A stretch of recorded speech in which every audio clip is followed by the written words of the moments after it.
We also practice olfaction. We smell. Centuries ago, Japanese culture turned the simple pleasure of a smell into the refined art of kodo, or the way of incense. Keiruko Tomatsuni's family has been practicing kodo for 21 generations. She burns a tiny sliver of 500-year-old wood along with a pinch of ash made from about 3 truckloads of chrysanthemum petals. That's a lot of trouble for the sake of a smell. The precious incense is valued for its power to calm the mind and cleanse the body and soul. Whether or not we realize it, much pleasure in life is tied to the sense of smell.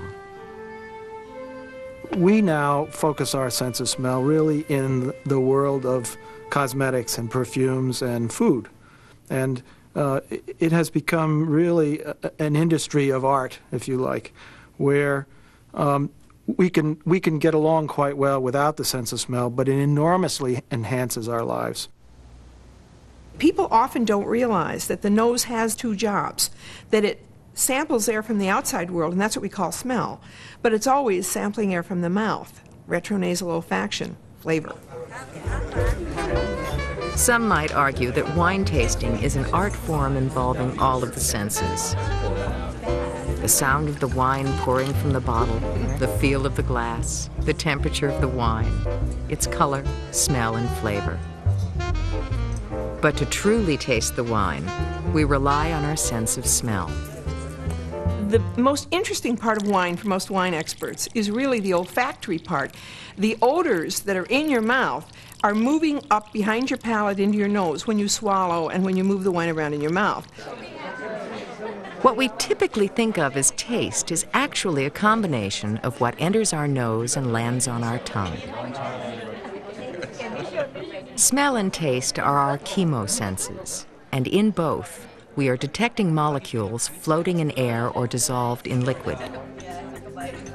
When we smell, molecules link up with specific receptors in the nasal cavity. And that connection triggers a pattern of electrical impulses that race to the smell center of the brain, the olfactory bulb. There are multiple receptors looking at each molecule, and it's when they get together, however that occurs, in the circuitry of the brain, that the final recognition that this is a particular odor, that recognition comes about. Although we may be able to detect some 10,000 distinct odors, we struggle when it comes to naming what we smell. We often refer to odors by reference. So we say, that smells like coffee. Whereas for the visual world, we have very clear descriptors. We don't say, that looks like a fire engine. We say it's red. And everybody knows what red is. But we don't have quite the same vocabulary for odors. This is unique because it smells exactly like a ice cream. So therefore we call vanilla orchid Catalia, and it smells very refreshing odor. And it has a very interesting citrus odor. It is not like ordinary orange. It's come from Spain, come from Brazil, South America, Middle East, Cuba, Japan. So all these fruits and flowers come from the different parts of the world. At the International Flavors and Fragrances Greenhouse, Dr. Braja Mukherjee works with over 500 plants to capture and analyze their odors.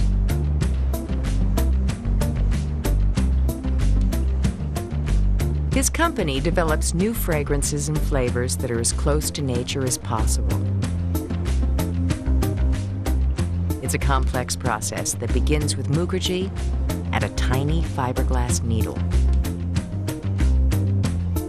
Odor molecules are absorbed by a silicone liquid inside the needle.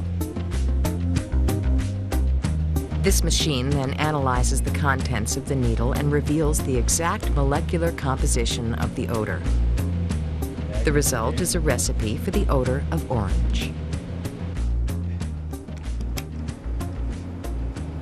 Technicians use the recipe to reconstruct the odor from its basic compounds.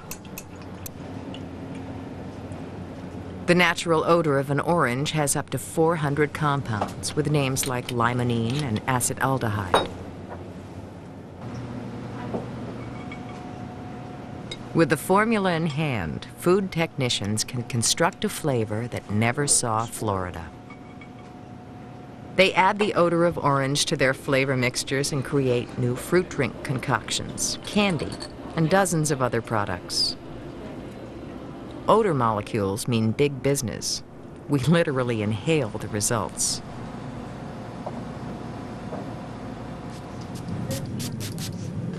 That orange odor might also be one of hundreds of ingredients in today's best-selling perfumes.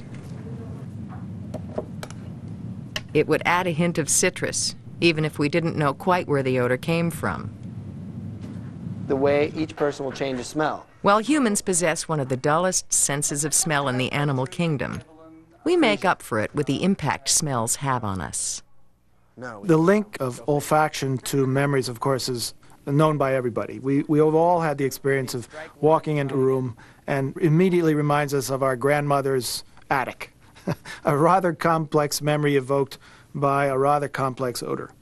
And it's thought that this relationship between olfaction and memory is probably an expression of this ancient property of the olfactory pathway.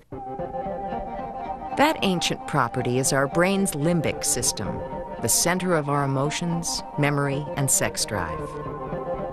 Smell signals travel directly here before they go to the higher thinking centers of the cortex. A whiff of incense can unleash a flood of memories before we have time for any conscious thought at all.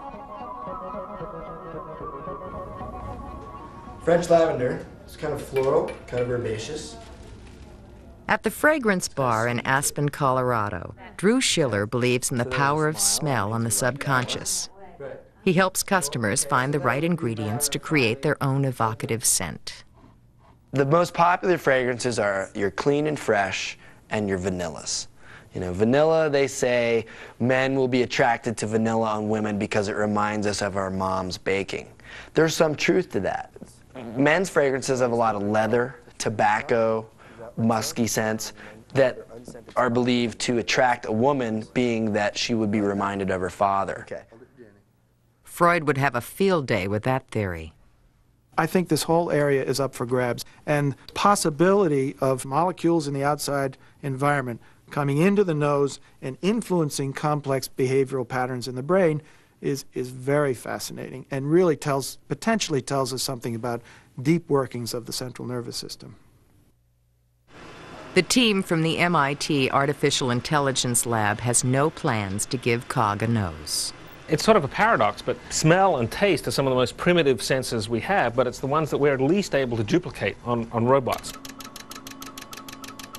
But Dr. John Cower and chemist David Walt have joined forces to develop an artificial nose. The system uses a light source and a fiber optic sensor to identify odor molecules.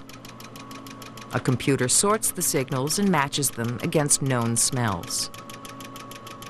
We're particularly excited about the possibility of using an artificial device to look for chemical signatures that might be difficult to use normal olfactory systems to detect.